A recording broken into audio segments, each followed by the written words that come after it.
Welcome back. સમાચારમાં આગળ વાત કરીએ. અમદાવાદ ક્રાઇમ બ્રાન્ચે બાળ તસ્કરીના મોટા રેકેટનો પર્દાફાશ કર્યો છે.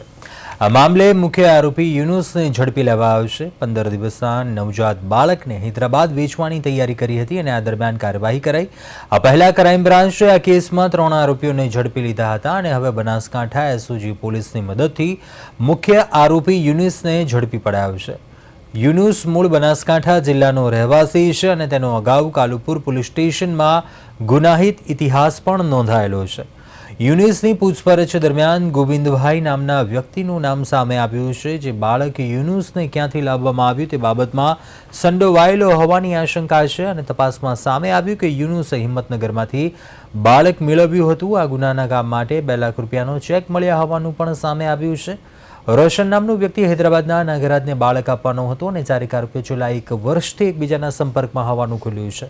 ક્રાઇમ બ્રાન્ચ દ્વારા બાળકના સાચા માતા પિતાને શોધવાની કાર્યવાહી હાથ ધરાઈ છે. સમગ્ર રેકેટ સાથે જોડાયેલા અન્ય લોકોની ધરપકડ માટે પણ તપાસ વધુ તેજ બનાવાઈ છે.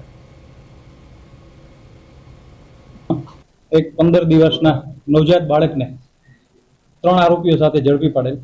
જે આરોપીઓમાં એક રોશન ઉર્ફે સજ્જન મહાવીર પ્રસાદ અગ્રવાલ, બીજા વંદનાબેન જીગરભાઈ પંચાલ, સુમિત બચ્ચનભાઈ યાદવ આના કબજામાંથી એ બાળકને ઝડપી લેવાય.